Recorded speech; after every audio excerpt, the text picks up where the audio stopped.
tentang dari keputusan ini. Yang pertama, bahwa masjid ini setiap Jumat mendapatkan atau menerima dari infak atau sedekah berupa nasi bukan dari masjid tapi dari warga atau jemaah, jika mungkin jumlahnya itu tidak bisa memenuhi para jemaah sekalian. Namun niat dari infak tersebut adalah baik untuk disalurkan kepada para jemaah supaya ada nilai suatu ibadah atau manfaatnya. Untuk itu bahwa ada pengaturannya, jadi memang itu dibutuhkan untuk para musafir atau yang tidak sempat, tentunya juga nantinya tidak bisa mendapatkan semuanya, sehingga pengaturan nanti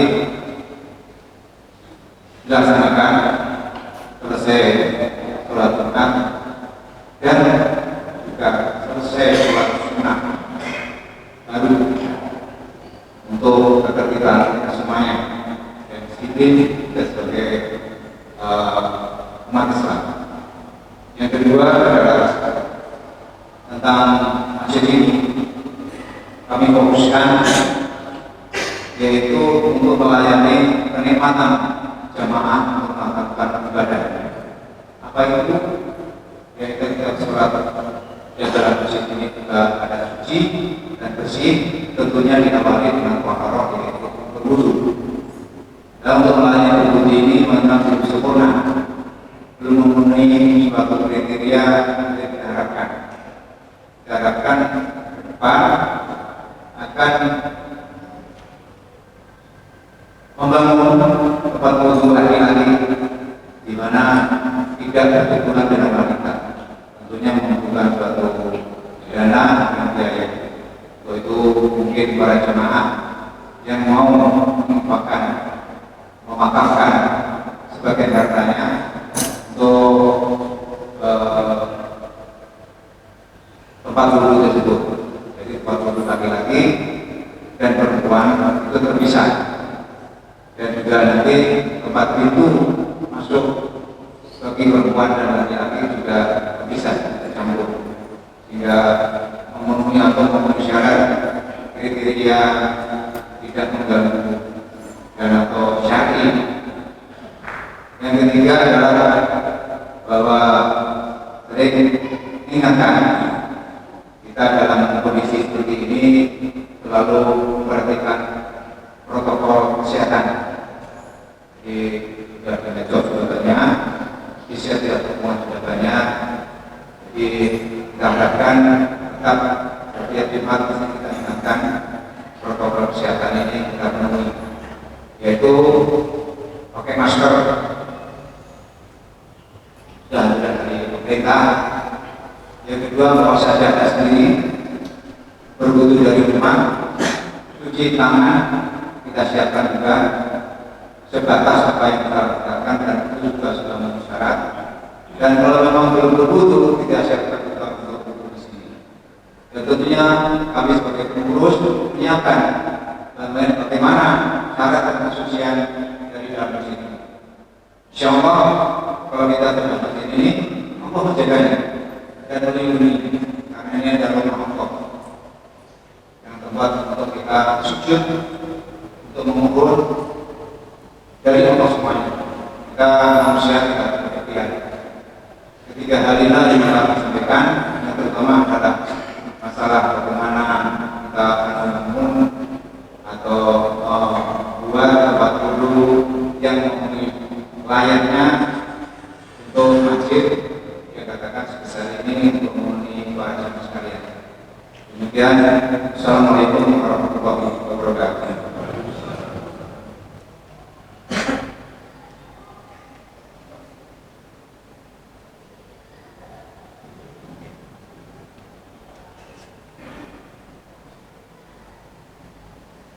Assalamualaikum warahmatullahi wabarakatuh.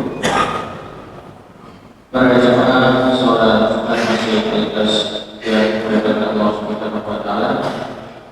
Seperti biasa sebelum khotib kita disebutkan ada beberapa maklumat yang perlu kami sampaikan. Sebagaimana tadi yang sudah disampaikan oleh Bapak Ketua Pengurus, bahwasanya masyarakat tetap menerapkan protokol kesehatan dengan diharapkan para jamaah untuk juga berwudu dari rumah.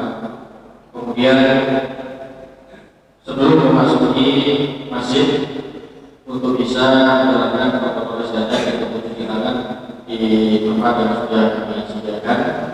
Kemudian bagi para jamaah juga diwajibkan menggunakan masker baik sebelum maupun sesudah beraktivitas di lingkungan Masjid Al-Ikhlas Surabaya. Kemudian yang kedua yaitu insya Allah untuk mengisi kuliah anak subuh tanggal 27 Desember 2020 atau bertepatan pada tanggal 12 Jumadil Awal 1442 Hijriah, insya Allah akan diisi oleh Ustaz Isa Saleh MPDI. Kemudian untuk mengisi kuliah Kamis subuh di Kamis yang kelima yaitu tanggal 31 Desember 2020 atau bertepatan pada tanggal 16 Jumadil Awal, insya Allah akan disampaikan oleh Ustaz Dr. Andes Haji Munawar Kemaki.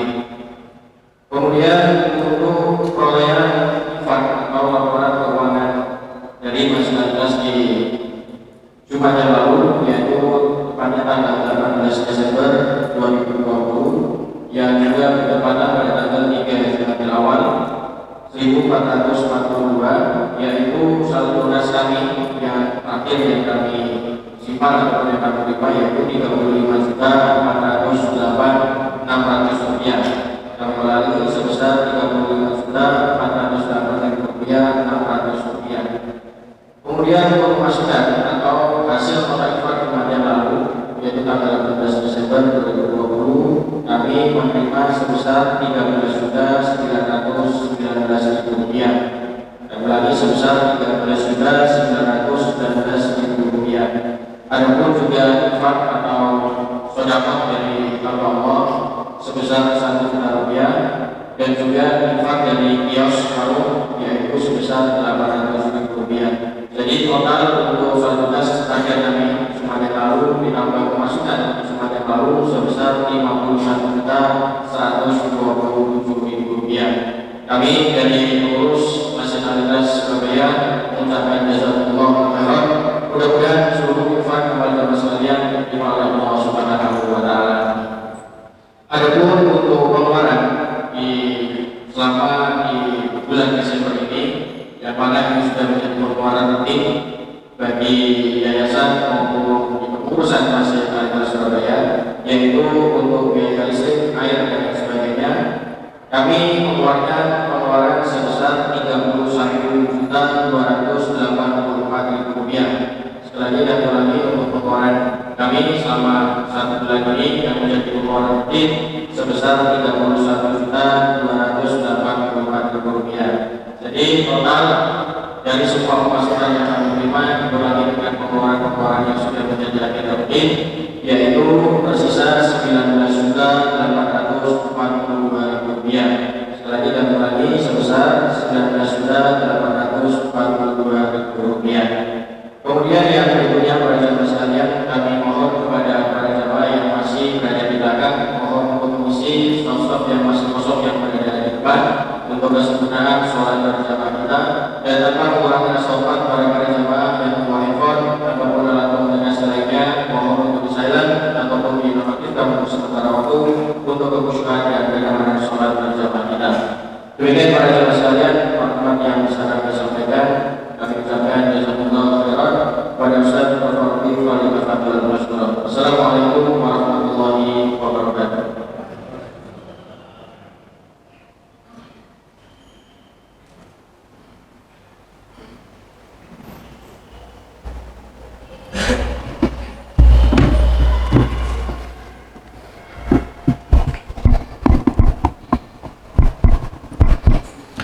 Assalamualaikum warahmatullahi wabarakatuh.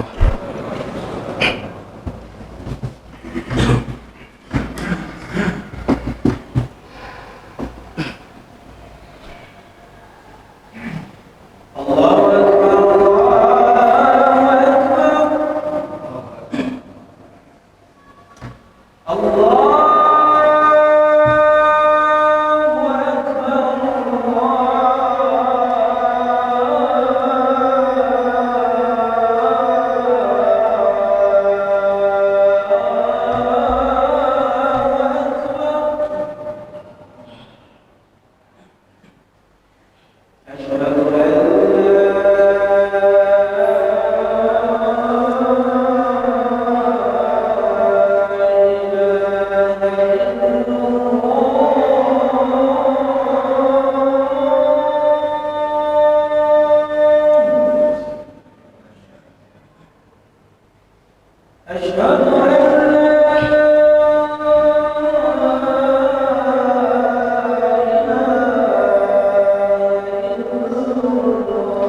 أحمدك ربي وأشكرك أحمدك حمدا طيبا مباركا فيه على كل حال حمدا يوافي نعمه ويكافئ مزيده يا ربنا لك الحمد لك الملك لك الشكر كما ينبغي لجلال وجهك وعظيم سلطانك اللهم صل على محمد وعلى آل محمد فيا عباد الله أوصيكم ونفسي بتقوى الله فقد فاز المتقون قال الله تعالى يا أيها الذين آمنوا اتقوا الله حق تقاته ولا تموتن إلا وأنتم مسلمون. Jamaah salat Jumat yang dimuliakan Allah Subhanahu wa taala.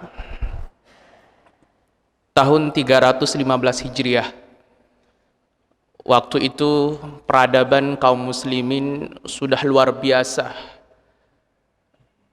Wilayah dakwahnya menjangkau hampir separuh dunia. Peradaban kaum muslimin waktu itu ibu kotanya ada di Andalusia. Ada yang menarik jemaah yang dirahmati Allah. Waktu itu dipimpin oleh seorang khalifah bernama Abdurrahman An-Nasir. Orang salih, khalifah yang dicintai oleh rakyatnya. Khalifah kemudian menunjuk salah seorang ulama bernama Mundir bin Sa'id Al-Baluti, seorang ulama yang betul-betul tahu tentang bagaimana syariat ini harus dikelola. Suatu hari jemaah yang dirahmati Allah, Allah menguji masyarakat Andalusia, penduduk Andalusia waktu itu dengan paceklik yang luar biasa panjang, kemarau yang luar biasa panjang, sampai kemudian menggelisahkan, mesengsarakan penduduk-penduduk Andalusia.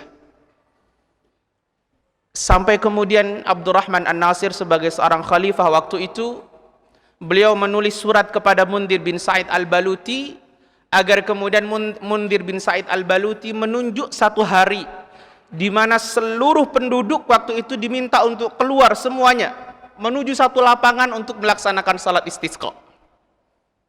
Mundir bin Sa'id Al-Baluti langsung mengeluarkan fatwa menunjuk satu hari di mana semuanya bersama-sama datang ke satu lapangan untuk melaksanakan salat istisqa. Yang menarik adalah saat Mundir tiba di lapangan itu, jemaah yang dirahmati Allah, betapa kagetnya ulama itu, rupanya khalifahnya tidak hadir di tempat di mana akan dilaksanakan salat istisqa. Maka kata Mundir, dia mengutus satu orang staf untuk datang ke istana memanggil khalifah agar bersama-sama ikut melaksanakan salat istisqa. Ketika staf itu datang ke istana, jemaah yang dirahmati Allah, betapa kagetnya staf itu ketika dia menjumpai khalifahnya sedang sujud khusyuk pada Allah Subhanahu wa taala.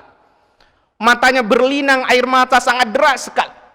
Dia menengadahkan tangannya dan meminta ampun pada Allah Subhanahu wa taala. Saking dari khusyuknya, kata staf itu, sampai dia merasa sungkan untuk ngajak khalifah itu datang ke lapangan.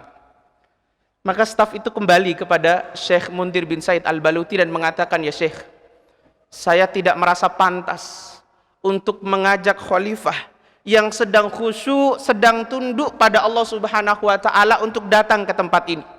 Saya menjumpai hari ini khalifah kita betul-betul khusyuk, tunduk pada Allah Subhanahu wa taala, lebih khusyuk daripada yang dulu-dulu. Cuma yang dirahmati Allah, sang ulama waktu itu, Mundir bin Sa'id Al-Baluti, dia tersenyum, langsung kemudian memerintahkan kepada seluruh masyarakat untuk pulang ke rumah mereka masing-masing, walaupun sebenarnya mereka belum melaksanakan salat istisqa. Maka kata staf itu, ya Syekh, kenapa engkau begitu yakin bahwa kemudian nanti akan Allah Subhanahu wa taala turunkan hujan kepada kita sementara kita belum salat istisqa? Karena rupanya jemaah yang dirahmati Allah, Syekh Mundir menyuruh masyarakat untuk pulang ke rumahnya dan menyiapkan di rumah mereka masing-masing setiap orang payung. Karena sebentar lagi Allah akan mengguyur kita dengan hujan, kata Syekh Mundir. Ketika staf ini bertanya, Syekh Mundir begitu yakin karena beliau mengatakan, idza khashi'a jabbarul ardi arrahima jabbarus samawati wal ard. Kalau penguasa bumi ini, kalau khalifah bumi ini sudah tunduk pada Allah Subhanahu wa taala, khusyuk pada Allah Subhanahu wa taala, maka penguasa langit dan bumi yaitu Allah Subhanahu wa taala, dia akan kemudian merahmati bumi ini dengan kasih sayangnya. Dan betul jemaah yang dirahmati Allah, beberapa lama setelah itu Allah guyur seluruh penduduk negeri itu dengan hujan yang begitu deras hingga kemudian menyelesaikan problem yang ada pada negeri itu. Maka saya ingat betul dengan apa yang pernah disampaikan oleh guru kita Ustadz A'agim dalam sebuah tausiahnya. Beliau menyampaikan masalah terbesar dalam hidup kita ini jamaah kadang bukan masalah yang kita hadapi hari ini, bukan hutang yang melilit kita hari ini, bukan juga keluarga yang seringkali tidak bisa diatur, bukan juga bahkan bukan virus yang hari ini kita senantiasa khawatirkan dan senantiasa kita takuti, bukan. Kata beliau, masalah terbesar kita hari ini adalah ketika Allah tidak mau memperhatikan dan menolong kita, maka kita berada pada masalah yang terbesar. Saat Allah tidak mau peduli sama kita, saat Allah tidak mau nolong kita, saat Allah tidak mau lihat kita, itu kita sedang berada pada masalah yang sangat besar sekali. Karena sebesar apapun masalahnya jemaah yang dirahmati Allah, Ketika Allah Subhanahu wa taala memperhatikan kita, menolong kita, maka masalah itu punya potensi untuk menjadi sangat sederhana untuk dipecahkan. Sebaliknya, sekecil apapun masalahnya, seremeh-temeh apapun masalahnya, ketika Allah tidak berkenan untuk nolong kita, maka masalah itu menjadi sangat besar dan rumit untuk dipecahkan. Cuma yang dirahmati Allah Subhanahu wa taala. Maka kita perlu bertanya, apa yang perlu kita lakukan sehingga kemudian kita itu dipandang oleh Allah Subhanahu wa taala sebagai seorang hamba yang layak, pantas untuk ditolong. Allah memandang kita sebagai seorang hamba yang layak untuk diperhatikan dan dipedulikan seluruh problem hidupnya. Cuma yang dirahmati Allah, sekurang-kurangnya ada 3 hal yang perlu kita lakukan sehingga Allah itu memandang kita sebagai hamba yang layak untuk mendapatkan pertolongan. Yang pertama kata para ulama, kathratut taubah. Ini poin jemaah yang dirahmati Allah. Memperbanyak taubat. Memperbanyak minta ampun pada Allah Subhanahu wa taala. Karena disadari atau tidak, suka atau tidak, bahwa segala sesuatu yang terjadi dalam hidup kita ini jemaah yang dirahmati Allah, yang seringkali tidak sesuai dengan harapan kita. Kita mintanya A, dapatnya B, mintanya B, dapatnya C, dan lain sebagainya itu adalah akibat efek dari dosa-dosa yang pernah kita lakukan. Kita tahu bagaimana Nabiullah Adam alaihissalam. Beliau adalah makhluk pertama, manusia pertama yang kemudian bisa masuk ke dalam surga Allah Subhanahu wa taala.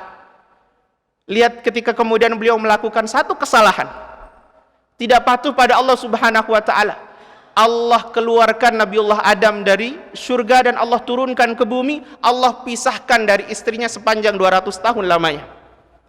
Turunnya Adam dari surga ke bumi itu jemaah yang dirahmati Allah adalah awal penderitaan seorang manusia, awal kegelisahan seorang manusia, dan kegelisahan itu karena dosa.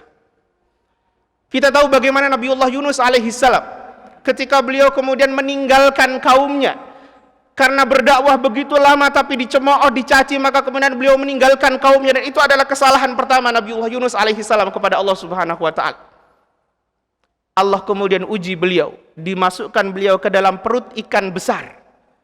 Maka kata Imam Ibnul Qayyim Al-Jauzi, saat beliau berada dalam perut ikan itu, beliau berada pada 3 kegelapan.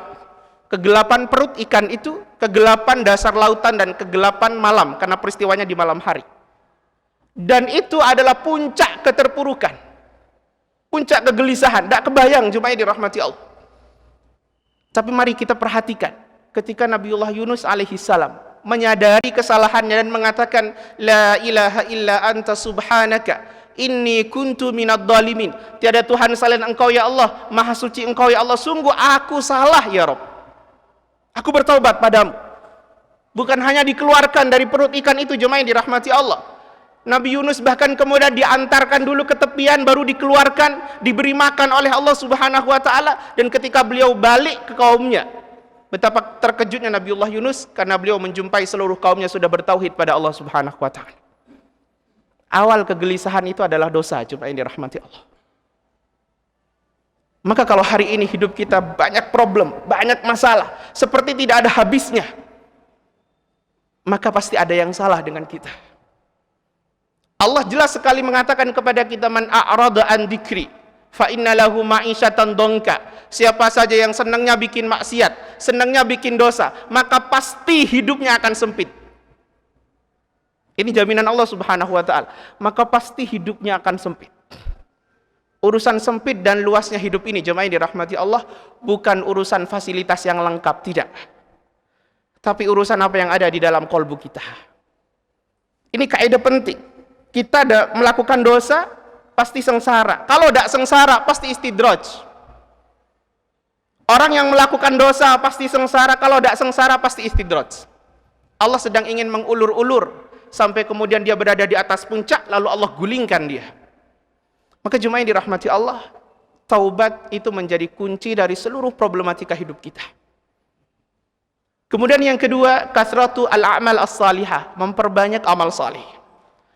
Kalau tadi taubat membuat hidup kita sempit, maka amal salih sebaliknya, dia membuat hati kita menjadi lapang, hidup kita menjadi tenang.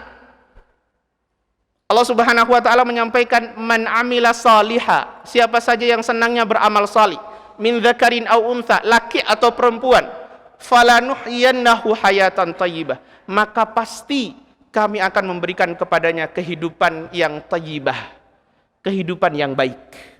Tentu menurut Allah Subhanahu wa taala. Kami sering menyampaikan begini, jemaah yang dirahmati Allah. Orang kalau hidupnya ada masalah, tapi dia bertakwa pada Allah Subhanahu wa taala, tetap istiqamah, tetap tidak bermaksiat walaupun hidup dalam serba ada masalah, maka minimal Allah kasih dia 1 dari 2 atau 2 sekaligus. Apa 1 dari 2? Kalau dia ada masalah kemudian dia tetap bertakwa pada Allah, minimal Allah kasih dia kemudahan untuk mendapatkan solusi. Allah kasih dia kemudahan untuk mendapatkan solusi. Wa may yattaqillaha yaj'al lahu makhrajah. Siapa saja yang kerjanya bertakwa walaupun dia dalam keadaan bermasalah, Allah mudahkan dia dapat solusi. Kalau dia nggak dapat ini, jemaah yang dirahmati Allah, masalahnya tidak kelar, Allah kasih yang kedua. Apa itu? Allah sisipkan, Allah susupkan rasa sabar ke dalam hatinya sehingga dia mampu menghadapi masalah itu, mampu tetap tegar walau hidup dalam masalah itu. Dan dua-duanya tidak ada yang jelek.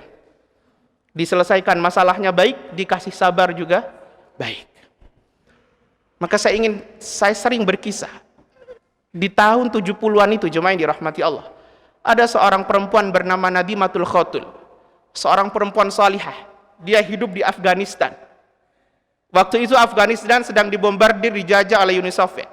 Dia punya seorang suami yang kebetulan waktu itu sebagai seorang tentara, sedang berperang dengan Uni Soviet.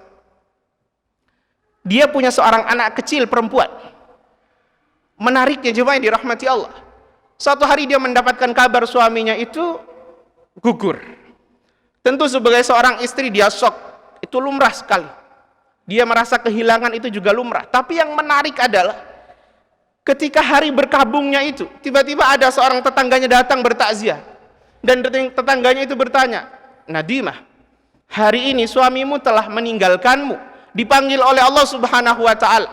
Itu berarti tidak ada lagi yang bisa engkau sandari untuk memenuhi seluruh kebutuhan hidupmu. Sementara kau masih punya anak, kau harus penuhi kebutuhan anakmu dan dirimu sendiri.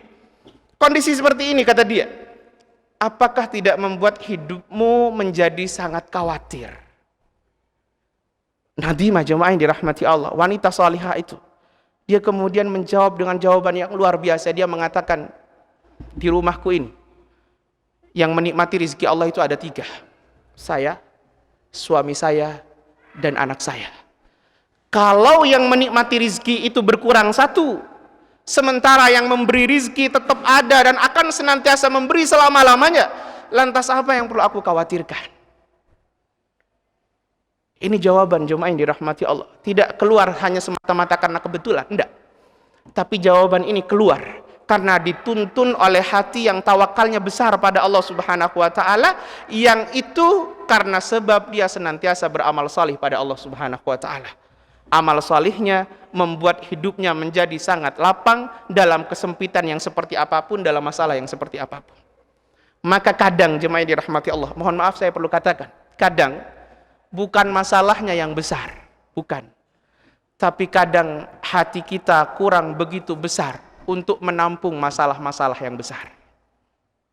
Kadang bukan masalahnya yang besar, tapi hati dan dada kita kurang lapang untuk menampung masalah-masalah besar. Barakallahu li wa lakum fil Qur'anil azim wa nafa'ani bima fihi minal ayati wa dzikril hakim wa taqabbalallahu minni wa minkum tilawatah innahu huwal ghafurur rahim. Alhamdulillahi rabbil alamin wal 'aqibatu lil muttaqin wa la 'udwana illa 'alal zalimin. Asyhadu an la ilaha illallah wahdahu la syarikalah wa asyhadu anna Muhammadan abduhu wa rasuluhu la nabiyya ba'dah. Allahumma salli ala Muhammad wa ala ali Muhammad. Usikum wa nafsi bitaqwallah faqad fazal muttaqun. Qala Allah ta'ala ya ayyuhalladzina amanu taqullaha wal tanzur nafsum ma qaddamat lighad wattaqullaha innallaha khabirum bima ta'malun. Jemaah yang dirahmati Allah, mestinya kurang 1, tapi waktunya sudah terlalu lama. Mari kita sudahi khutbah yang kedua ini dengan bersalawat kepada Rasulullah sallallahu alaihi wasallam dan munajat pada Allah Subhanahu wa taala.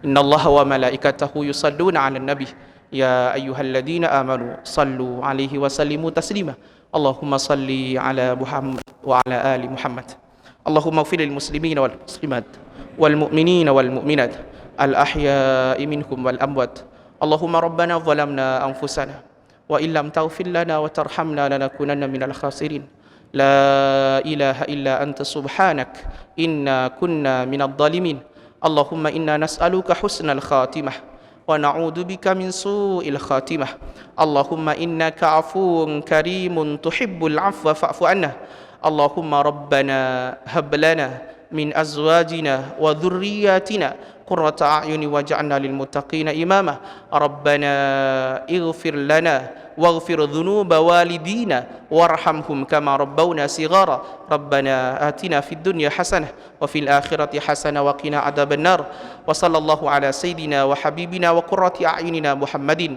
وعلى آله وصحبه أجمعين والحمد لله رب العالمين أقم الصلاة